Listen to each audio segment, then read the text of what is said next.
예, 여러분, 화면이 가끔 꺼졌죠. 예, 인터넷이, 갑자기 멈췄어요. 교회 안에 있는 인터넷이 갑자기 딱 끊어졌다가 다시 연결이 됐어요. 아마 이 지역 도로 공사를 하는데, 영향을 받는 것 같아요. 선을 건드렸다든지, 그런 것이 종종 있더라고요. 어제도 교회에서, 있는데 그런 일이 있었고요. 아마 이 주변에 공사하는 상황에 따라서 인터넷에 영향이 좀 받는 것 같습니다. 그런 부분을 여러분이 양해해 주시고요. 어, 제가 잘못한 거 아닙니다. 예. 누가복음 3장 함께 우리가 눈으로 읽고 귀로 듣고 머리로 생각하고 마음으로 느끼면서 누가복음 3장 함께 듣도록 하겠습니다. 3장. 디베리오 황제가 통치한 지 15해, 곧 본디오 빌라도가 유대의 총독으로, 헤롯이 갈릴리의 분봉왕으로, 그 동생 빌립이 이두레와 드라고니 지방의 분봉왕으로, 루사니아가 아빌레네의 분봉왕으로, 안나스와 가야바가 대제사장으로 있을 때에 하나님의 말씀이 빈들에서 사가랴의 아들 요한에게 임한지라. 요한이 요단강 북은 각처에 와서 죄사함을 받게 하는 회개의 세례를 전파하니 선지자 이사야의 책에 쓴 바 광야에서 외치는 자의 소리가 있어 이르되 너희는 주의 길을 준비하라. 그의 오실 길을 곧게 하라. 모든 골짜기가 메워지고 모든 산과 작은 산이 낮아지고 굽은 것이 곧아지고 험한 길이 평탄하여질 것이요 모든 육체가 하나님의 구원하심을 보리라. 함과 같으니라. 요한이 세례받으러 나아오는 무리에게 이르되 독사의 자식들아, 누가 너희에게 일러 장차올 진노를 피하라 하더냐. 그러므로 회개에 합당한 열매를 맺고 속으로 아브라함이 우리 조상이라 말하지 말라. 내가 너희에게 이르노니 하나님이 능히 이 돌들로도 아브라함의 자손이 되게 하시리라. 이미 도끼가 나무 뿌리에 놓였으니 좋은 열매 맺지 아니하는 나무마다 찍혀 불에 던져지리라. 무리가 물어 이르되 그러면 우리가 무엇을 하리이까? 대답하여 이르되 옷 2벌 있는 자는 옷 없는 자에게 나눠줄 것이요 먹을 것이 있는 자도 그렇게 할 것이니라. 하고 세리들도 세례를 받고자 하여 와서 이르되 선생이여, 우리는 무엇을 하리이까? 하매 이르되 부과된 것 외에는 거두지 말라. 하고 군인들도 물어 이르되 우리는 무엇을 하리이까? 하매 이르되 사람에게서 강탈하지 말며 거짓으로 고발하지 말고 받는 급료를 족한 줄로 알라. 하니라. 백성들이 바라고 기다림으로 모든 사람들이 요한을 혹 그리스도신가 심중에 생각하니 요한이 모든 사람에게 대답하여 이르되 나는 물로 너희에게 세례를 베풀거니와 나보다 능력이 많으신 이가 오시나니 나는 그의 신발끈을 풀기도 감당하지 못하겠노라. 그는 성령과 불로 너희에게 세례를 베푸실 것이요 손에 키를 들고 자기의 타작마당을 정하게 하사 알곡은 모아 곳간에 들이고 쭉정이는 꺼지지 않는 불에 태우시리라. 또 그 밖에 여러 가지로 관하여 백성에게 좋은 소식을 전하였으나 분봉왕 헤롯은 그의 동생의 아내 헤로디아의 일과 또 자기가 행한 모든 악한 일로 말미암아 요한에게 책망을 받고 그 위에 한 가지 악을 더하여 요한을 옥에 가두니라. 백성이 다 세례를 받을새 예수도 세례를 받으시고 기도하실 때에 하늘이 열리며 성령이 비둘기 같은 형체로 그의 위에 강림하시더니 하늘로부터 소리가 나기를 너는 내 사랑하는 아들이라. 내가 너를 기뻐하노라. 하시니라. 예수께서 가르치심을 시작하실 때에 30세쯤 되시니라.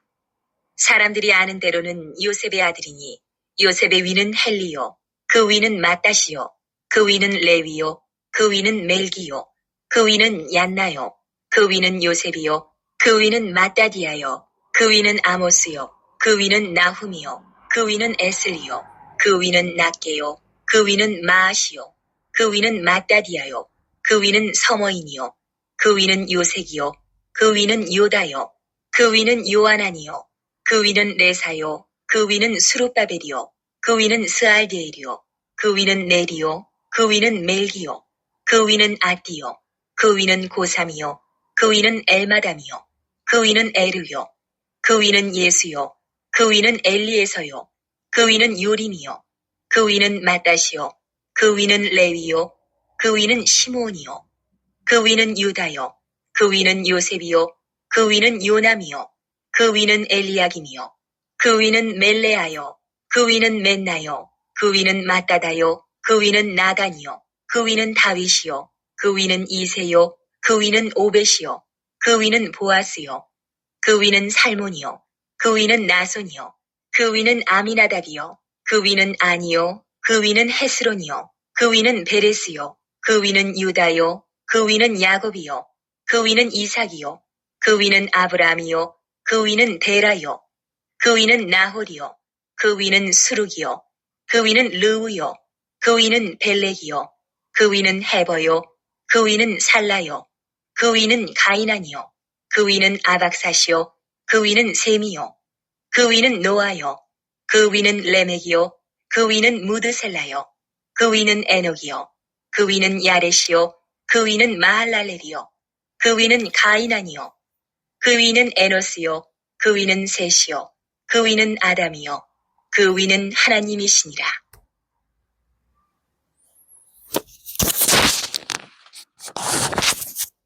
예, 누가복음 3장을 우리가 함께 읽었습니다. 여러분, 이 3장 말씀에서 크게 두 부분으로 나옵니다. 세례 요한이 등장하여 세례 요한이 설교를 하는 것과 그리고 23절부터 예수님의 족보에 대해서 나오고 있습니다. 예수님의 족보에 대해서는 우리가 따로 다음 시간에 공부하기로 하고, 세례 요한이 말한 그 세례 요한에 대한 이야기를 우리가 함께 좀 살펴봅시다. 2절에 보면은 이렇게 말하고 있습니다. 안나스와 가야바가 대제사장으로 있을 때에 하나님의 말씀이 빈들에서 사가랴의 아들 요한에게 임한지라. 봐요. 구약에서는 여호와의 말씀이 누구에게 임한지라 이런 표현이 종종 발견하게 돼요. 여기도 마찬가지예요. 그런데 여기에는 조금 더 구체적으로 설명하고 있어요.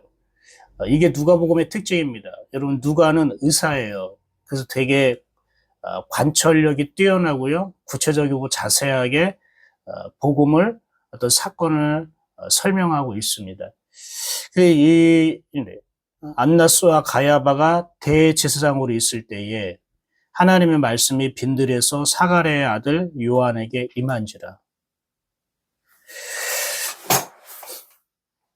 여러분, 여기 이 한 줄이지만 우리에게 놀라운 어마어마한 복음 이야기를 우리에게 전해주고 있어요. 하나님은 지금 두 사람을 대조적으로 지금 비춰주면서 설명하고 있어요. 하나는 안나스와 가야바가 대제사장이 있었다. 그러니까 대제사장인 안나스와 가야바. 그리고 요한. 이렇게 둘로 이렇게 딱 나누어서 하나님이 우리에게 좀 보여주고 있어요. 자, 여러분, 안나스와 가야바가 대제사장으로 있었다고 했잖아요. 여러분, 제사장들은 굉장히 많아요. 굉장히 많아요. 그런데요, 대제사장은 원래 한 사람이어야 됩니다. 여러분, 대통령은 한 나라에 한 사람이어야겠죠. 왕도 한 나라여야겠죠. 마찬가지예요. 대제사장은 한 사람이어야 되는데 지금 2절에는 안나스와 가야바가 대제사장으로 있을 때 대제사장이 누구예요? 두 명이죠. 그럼 이게 뭔 뜻입니까? 잘못됐다는 겁니다. 대제사장이 두 명이라는 것은 무언가 지금 이것이 하나님의 뜻에 맞지 않는 뭔가 인간의 어떤 욕심, 어떤 권력욕, 명예욕, 여기에 사로잡힌 제사장이라는 걸 알 수 있어요. 그런 종교 지도자입니다. 대제사장은 하나여야 되는데 지금 2명의 대제사장이 있단 말입니다. 성경은 그렇게 좀 소개하고 있어요. 그리고 이 대제사장 안나스와 가야바는 어디에서 일하고 어디에서 활동하고 어디에서 성경을 묵상하죠? 예루살렘이에요. 큰 성, 도시 예루살렘입니다. 근데 요한 보세요. 요한은 어디에 있습니까? 빈들에 있습니다. 큰 도시 예루살렘, 화려한 성전 예루살렘과 아무것도 없고 삭막하고 황폐한 빈들. 빈들이란 뜻이요. 광야, 사막으로 번역도 하지만 원래 원어의 뜻이 황폐하다, 황량하다 이런 의미예요. 황폐하고 황량한 곳에 있는 요한, 그리고 화려한 성전에 있는 대제사장 안나스와 가야바. 근데 보세요. 하나님의 말씀이 누구에게 임했어요? 화려한 큰 성전에 있는 안나스와 가야바에게 임했습니까? 빈들에 있는 요한에게 임했습니까? 빈들에게 있는 요한에게 임했죠. 이것이 우리에게 보여주는 말씀이 뭡니까? 하나님의 말씀은 큰 성전에는 없다는 뜻입니다. 큰 화려한 곳에, 그런 곳에는 하나님의 음성을 듣기 어렵다는 뜻이에요. 하나님은 어디나 계시기 때문에 어디나 하나님 말씀과 음성이 있겠죠. 근데 여기서 보면은 하나님의 말씀이 요한에게 임한지라, 임한지라. 임하다라고 돼 있지만 이 임하다라는 말이요.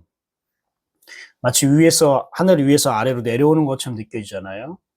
구약 히브리에서는 얄라드라고 해가지고 그런 표현을 써요. 임하다, 내리다, 내려오다 이런 식으로.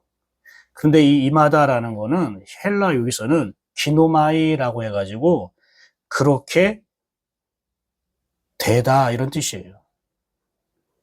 태어나다, 그런 일이 일어나다, 그렇게 되다, 발생하다 이런 뜻이에요.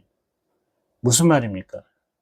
하나님의 말씀은 빈들 안에 있는 사람에게 일어난다는 거예요. 그곳에서 발생된다는 거예요. 화려한 큰 성전에 있는 대제사장에게는 하나님의 말씀이 일어나지 않았다는 거예요. 없는 게 아니라 하나님께서 말씀하실 수 없다는 상태인 거예요. 왜 이렇게 얘기를 했을까요? 성전에는 여러분 할 일이 많죠. 예배 준비해야 되고 제사 준비해야 되고 갖고 온 재물 손질해야 되고 수십 명의 레위인 제사장이 막 분주하게 일합니다. 이거 해야 되고 저거 해야 되고 이거 확인하고 체크해야 되고 이런 거 굉장히 많아요. 그러니까 보면 시스템과 제도가 잘 움직여야 되거든요. 시스템과 제도가 철저하게 딱 맞춰진 각본대로 탁탁탁탁 움직여줘야 되는 거예요. 왜? 수많은 사람들이 와서 지켜보니까, 그리고 그렇게 빈틈없이 준비하고 잘해야 하나님께 영광 돌린다고, 이 하나님께 우리가 마음과 뜻과 정성을 다해서 드리는 예배라고 생각한 거예요. 그런데 거기에는 하나님의 말씀이 임하지 않은 거죠. 왜 그럴까요? 종교적인 예식이라던가 어떤 시스템, 어떤 제도, 이러한 것들에 신경을 다 거기다가 쓰다 보니까 그들 마음에, 그들 영혼이 하나님을 생각하지 못한 거죠. 아니, 하나님을 생각하지 못하다니요? 아니, 하나님 때문에 하나님을 위해서 하나님께 예배하기 위해서 준비하고 하는 거 아닙니까? 맞아요. 겉으로는 그렇게 다 얘기를 해요. 하나님을 위해서 준비를 하고 예배를 하고 하나님께 영광 돌리고 우리가 하나님 기뻐하는 예배가 되기 위해서 이렇게 잘 준비하고 시스템이나 제도나 철저하게 체크하고 그래야 된다고 생각을 하고 있는 거예요. 근데 하나님이 원하신 건 사실 잘 갖춰진 준비된 시스템, 제도 이런 모습이 아니었던 거예요. 그 뭐가 필요했던 거예요?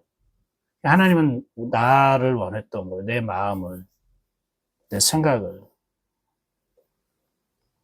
물론 현대 교회에 여러 가지 예배를 준비하고 시스템 법화되어 있고 제도적인 것들을 무시할 수는 없죠. 무시하진 않아요. 엉망진창이 될 수 있으니까 어느 정도 질서 정연한 어떤 모습들은 필요한데, 근데 거기에 자유함을 잃어버리는 거예요. 그거에 다 이렇게 예민해지는 거예요, 사람들이. 그러니까 그런 걸로 인해서 이미 어떻게 해요? 마음이 어떻게 닫혀져 버리는 거예요. 이거 잘해야 되고 저거 잘해야 되고. 그런 곳이 성전이었단 말이에요. 거기서 그 일을 하는 사람들에게 하나님의 말씀이 일어나지 않는다는 뜻이에요. 그럼 빈들은 뭡니까? 빈들은 아무것도 없어요. 황량하고 삭막해요. 거기에서는 사람이 살아갈 수 있는 조건이 안 돼요. 그런데 거기에 하나님의 말씀이 임했어요. 무슨 뜻입니까? 빈들은 텅 비어 있어요. 비어 있다는 거는 상대적으로 다른 말로 갈급하다는 뜻이에요. 비어 있기 때문에 갈급하잖아요. 여러분, 가난하면 갈급하잖아요. 굶주리면 갈급하잖아요. 사랑을 받지 못하고 자란 아이는 사랑에 갈급하잖아요. 그래서 그거를 애정 결핍증이라고도 표현하잖아요. 그런데 대제사장은, 성전에 있는 사람들은 갈급함이 없어요. 왜요? 맡겨진 순서대로 정해진 룰대로 탁탁탁탁 준비되어 있고, 그렇게 A부터 Z까지 1부터 10까지 준비한 대로 싹싹싹싹 진행하면은, 아, 하나님께 우리가 예배를 정말 드렸다. 뭐 은혜가 됐다. 하나님께 영광 돌렸다. 대부분 이렇게 알고 있으니까. 그러니까 하나님의 음성을 찾는다던가 하나님을 만난다던가 하나님에 대한 어떤 갈급함이 없는 거예요. 오늘날 이런 게 현대 교회도 보여지죠. 주일이니까 교회 가서 예배 드렸어. 기도했어. 헌금 드렸어. 말씀 들었어. 그리고 교인들과 함께 식사했어. 오늘 할 일 다 했네. 오늘 다 했네. 주일 지켰네. 이렇게 돼버리는 거죠. 우리가 그런 행사를 잘 지키기 위해서 교회 오는 게 아니죠. 그걸 주일 예배라고 하진 않죠. 내가 주님을 만나는 일, 주일이라는 거는 주님의 날이란 뜻이에요. 주님의 날. 근데 주님의 날이면 주님을 만나는 날이고, 주님의 음성을 듣는 날이고, 주님이 나를 찾아오셔서 나를 다스리는 날, 그걸 주일이라고 하는데, 그런 걸 하나도 경험하지 못하고, 주일이니까 교회 가고, 주일이니까 뭐하고, 예배니까 뭐하고, 오늘 교회에서 뭐 하니까 뭐하고, 그냥 이것만 하다가 그냥 집에 가는 거예요. 그런데 빈들은 뭐예요? 볼 것도 없어요. 뭐 소유할 것도 없어요. 뭐 준비하고 뭐 할 게 없어요. 그런데 사랑할 수가 없어요. 하늘에서 뭐 만나가 떨어지는 것도 아니고, 땅에 뭐 고구마나 감자 이런 거 뭐 캐서 먹을 것도 아니고, 까마귀들이 뭐 빵이나 뭐 떡 같은 거 뭐 과일 같은 거 물어다 주는 것도 아니고, 그건 오직 하나님만 바라봐야 돼요. 하나님으로만 갈급해요. 그럼 무슨 말이냐? 내 마음이 빈들이냐 이걸 말하는 거예요. 내 마음이 빈들이면 무언가를 채우고 싶잖아요. 아무것도 없다면 뭔가 채우고 싶은 마음이 생겼단 말이에요. 간절함을 말해요. 하나님 말씀이 빈들에게 임했다는 것은 그 빈들과 같은 마음은 하나님의 말씀 아니고서는 살 수 없다는 걸 말해요. 그래서 여러분, 내가 빈들이라는 어떤 상황이 있다는 것은 사실 하나님의 말씀이 임해야 된다는 걸 말해요. 여러분의 지금 환경이, 형편이 빈들에 있다고 생각합니까? 환경적으로는 빈들이 아니지만 여러분 마음이 영으로 여러분 빈들에 있다고 생각합니까? 빈들의 상황입니까?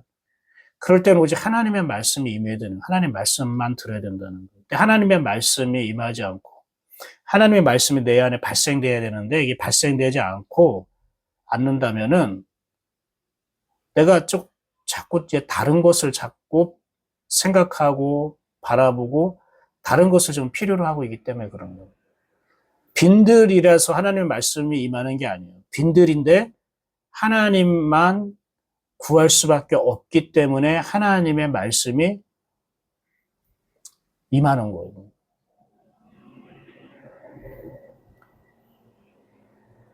찬양도 있잖아요. 빈들의 마른 풀같이 이렇게 있잖아요. 맞아요, 우리가.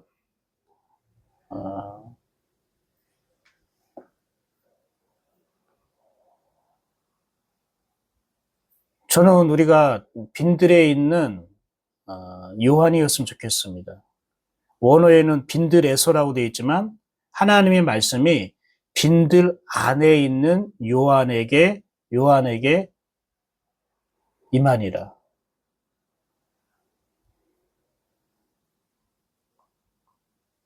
요한이라는 말은 은혜예요. 은혜 받은 자, 은혜로운 자. 은혜라는 말은 무엇입니까? 하나님의 영향력을 은혜라고 하는 거예요. 그러니까 요한에게 임했다는 것은 하나님의 영향력을 사모하는 그 빈들과 같은 곳에서 하나님의 영향력을 기다리고 갈망하는 사람에게 하나님의 말씀이 임했다는 걸 말해요.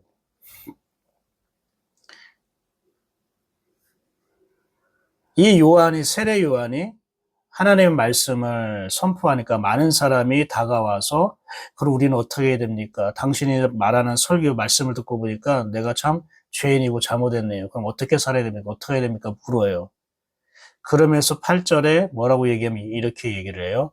그러므로 회개에 합당한 열매를 맺고 회개에 합당한 열매를 맺고 이 부분을 조금 더 제가 나누고 싶은데요.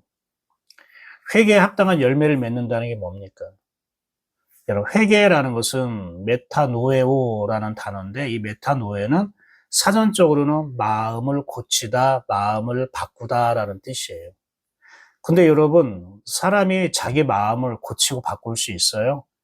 안 되죠. 이것도 어떤 영향을 받아야 우리 마음이 고쳐지고 바꿔지는 거죠.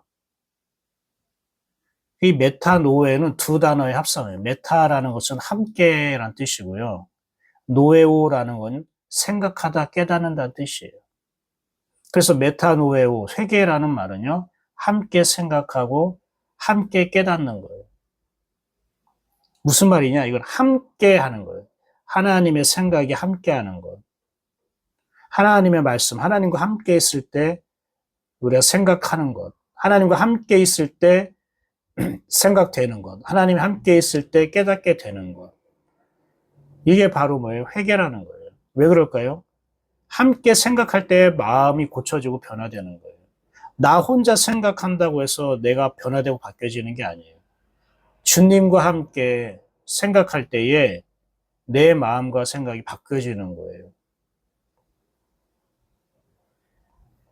그런데 우리는 이 회개라는 거를 내가 저지른 일, 뭐 양심에 찔리는 일, 이런 거를 고백하고 자백하는 게 회개인 줄 아잖아요. 회개는 고백이나 자백이 아니에요. 마음과 생각이 바뀌는 게, 엄밀히 말하면 돌아가는 게, 마음이 하나님께 돌아가는 게 회개예요. 그래서 그분의 생각과 함께 해야 되는 거예요. 그분의 말씀으로 생각해야 내가 마음이 돌아가야 되는 거예요. 그분의 생각이 내 안에 들어오면 우리는 회개가 일어나지 않는 거예요. 중요한 거는 사도 세례 요한이 이렇게 얘기했어요. 회개에 합당한 열매. 회개가 아까 뭐라고 했죠? 마음이 주님께 돌아가는 거라고 했잖아요.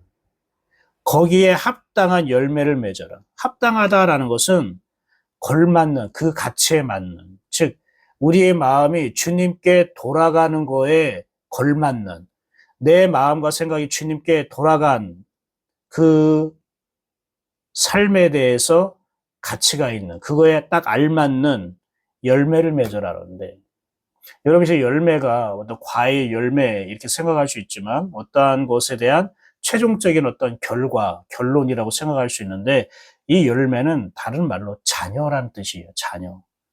뭐냐면 하나님의 자녀를 맺어라. 근데 하나님의 자녀를 맺어랍니까? 이 맺는다는 말이요. 열매를 맺어랄 때 이 맺는 말이 어떤 뜻이냐면은 드러나다, 나타난다는 뜻이에요. 하나님의 자녀로 나타나라. 하나님의 자녀로 드러나라. 회개에 합당한 열매를 맺어라 라는 것은 이런 뜻이에요. 너가 정말로 주님의 마음과 생각으로 돌아온 것에 맞는 하나님의 자녀로 살아라. 하나님의 자녀가 되어라. 하나님의 자녀로 드러나라. 그런데 우리는 이걸 어떻게 적용했습니까? 문자 그대로. 내가 회개했으니까 이제 죄 짓지 말아야지. 내가 회개했으니까 다시는 이제 우리가 나쁜 짓 하지 말아야 돼. 내가 회개했으니까 이제 깨끗하고 바르고 정직하게 살아야지. 이게 회개에 합당한 열매를 내가 맺으려고 했잖아요. 아닙니다.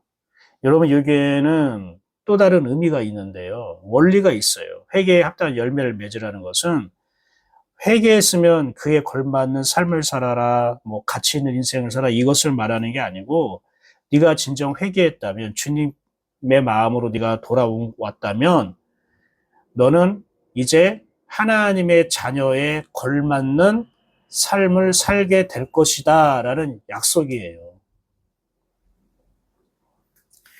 네가 주님의 마음으로 돌아왔다면 이제 너는 하나님의 자녀에 알맞는, 걸맞는 그런 인생으로 살게 될 거야. 약속이라고요. 왜? 주님께 마음으로 돌아왔으니까 이제 그런 삶을 살게 된다는 것이지. 너 주님께 돌아왔으니까 이제 너는 죄 짓지 말아라. 주님께 돌아왔으니까 너 바르게 살아라. 주님께 돌아왔으니까 앞으로 이렇게 해라, 저렇게 해라. 주님께 돌아왔다는 어떤 흔적을, 증거를 네가 보여줘라. 이걸 말하는 게 아니라는 거예요. 그건 또 다른 율법을 또 생산하는 것이기 때문에. 근데 우리는 그렇잖아요. 막 회개 막 했어요. 하나님 잘못했어요. 용서해서 한 번만 봐주세요. 이제 잘하겠습니다. 거짓말 안 하고 착하게 살겠습니다. 죄짓지 않겠습니다. 우리는 막 회개를 하잖아요. 그리고 나서 어떻게, 나 진짜 이제 죄짓지 말아야지. 다시는 내가 이러한 습관에, 이러한 이런 음란에 빠지지 말아야지. 이게 거짓말 하지 말아야지. 하나님 말씀대로 살아가고 순종해야지. 우리는 대부분 이런 다짐을 하잖아요. 그런데 얼마 지나지 않아서 또 우리는 하나님 잘못했습니다. 용서해 주세요. 다시는 안 그럴게요. 또 이러잖아요. 이게 왜 그럴까요? 이 말씀은 우리가 오해한 거예요. 회개했으니까 회개에 합당한 열매를 맺어라. 너보고 그렇게 다짐하고 결심하고 그렇게 네가 착하고 바르게 살려고 주신 말씀이 아니에요. 주님께 돌아온 자는 이제 그 주님의 마음과 생각으로 다스림을 받는데 주님의 마음과 생각으로 다스림을 받는 자는 당연히 하나님의 자녀에 걸맞는 삶을 살게 되는 거야. 그런 영적인 원리. 하나님이 하신다고 하는 걸 우리에게 설명해 주는 거예요. 그러니까 중요한 거는 회개하면 합당한 열매를 맺게 되는 거라고요. 주님께 돌아가면 주님의 자녀로서 걸맞는 삶을 살게 되는 거라고요. 주님께 돌아가면. 근데 나는 주님께 돌아가지 않았단 말이에요. 그냥 무슨 죄를 잘못했어요. 용서해 주세요. 죄에 대해서 고백하고 자백하는 건 잘했는데 주님께 돌아가진 않은 거예요. 마음과 생각이. 그래 놓고 어떻게 해요? 회개에 합당한 열매를 맺으려고 열심히 노력해왔단 말이에요. 사랑해야지, 용서해야지, 충성해야지, 섬겨야지. 이렇게. 주님이 오늘 그 세례 요한을 통해 회개에 합당한 열매를 맺어라라고 말하는 거는 너 정말로 주님의 자녀다운 삶을 살고 싶다면 주님의 자녀로서 그 가치 있고 그 걸맞는 그런 삶을 살고 싶다면 먼저 주님께 돌아가야 돼. 이걸 설명하는 거예요. 왜냐면은 왜 이렇게 설명하면 그 위에를 보세요. 사람들이 뭐라고 막 얘기를 합니까? 응? 그 아래에 뭐라고 얘기합니까? 이제 앞으로 어떻게 살아야 됩니까? 뭐 해야 됩니까? 라고 하잖아요. 그럼 두 벌 있는 자는 옷을 나눠줘라. 먹을 것도 뭐 나눠줘라. 세리들한테는 부가 된 거 외에는 거두지 말아라. 군인들한테는 빼앗은 거 있으면 그렇게 하지 말고 나눠줘라. 급료를 만족하고 욕심내지 말아라. 뭐 이렇게 얘기하는 건 뭡니까? 그렇게 하라는 겁니까? 아니요. 그렇게 하라는 것 속에는 이미 세례요한이 답을 줬어요. 주님께 돌아오면 그렇게 안 할 거야. 그렇게 되지 않을 거야. 이런 걸 말하는 거예요. 이제 오늘 말씀을 정리하겠습니다. 여러분은 회개에 합당한 열매를 맺고 있습니까? 이러면은 아무도 대답 못 해요. 그렇죠? 이런 질문 자체가 사실 잘못된 거예요. 그러니까 여러분이 회개에 합당한 열매를 맺읍시다. 이렇게 설교하면은 아멘 하지만 아무도 이룰 수가 없어요. 아, 제가 너무한 것 같지 않냐고요? 아니에요. 이 말씀의 원리를 잘 알아야 돼요. 진짜 복음이 뭡니까? 복음은 하나님에 의해 되어지는 거예요. 그분이 하시는 게 복음이에요. 율법은요? 내가 하는 거라고요. 그러니까 내가 회개했으니까 내가 회개에 합당한 열매를 맺자? 이거 율법이에요. 하나님 그런 거 기뻐하지 않아요. 그럼 하나님 우리에게 원하는 게 뭡니까? 아, 내가 할 거야. 너가 나한테 돌아온다면 되어지는 거야. 근데 네가 나한테 돌아오진 않고 네가 열매를 맺으려고 하니까 안 되는 거지. 그거는 네가 하는 일이 아니라 나 하나님이 하는 일이야.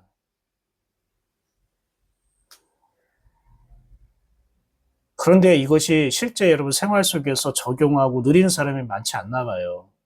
아직까지 복음이 뭔지도 모르면서 이렇게 사는 사람도 많이 있는 것 같아요.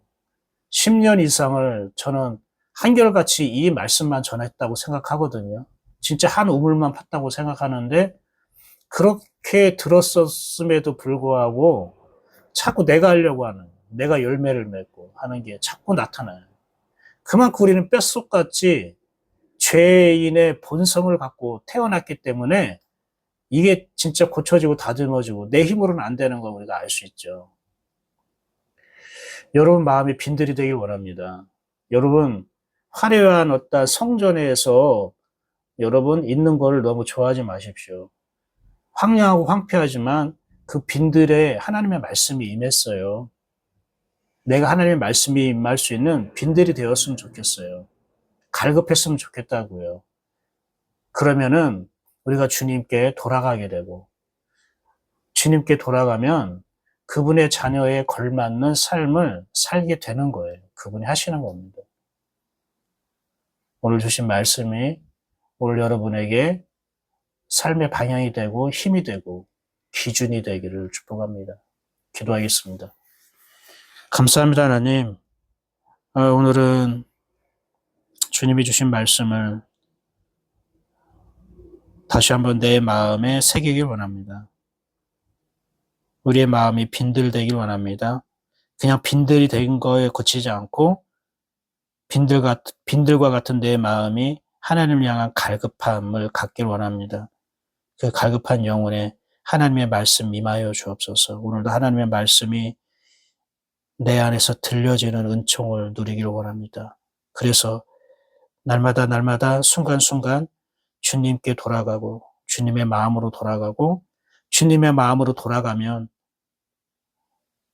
당신의 마음에 걸맞는 그러한 삶을 살게 될 거라고 약속하셨으니 그 하나님의 약속이 나에게 이루어지고 누려지는 은혜를 허락하여 주옵소서. 예수님의 이름으로 축복하고 기도합니다. 아멘. 오늘도 주님과 동행하는 복된 하루 되십시오. 오늘 저녁에 수요 말씀, 느헤미야 말씀으로 함께 다시 은혜를 나누도록 하겠습니다. 가급적이면 예배당에서 얼굴 보면 더 좋고요. 좋은 하루 되십시오. 샬롬.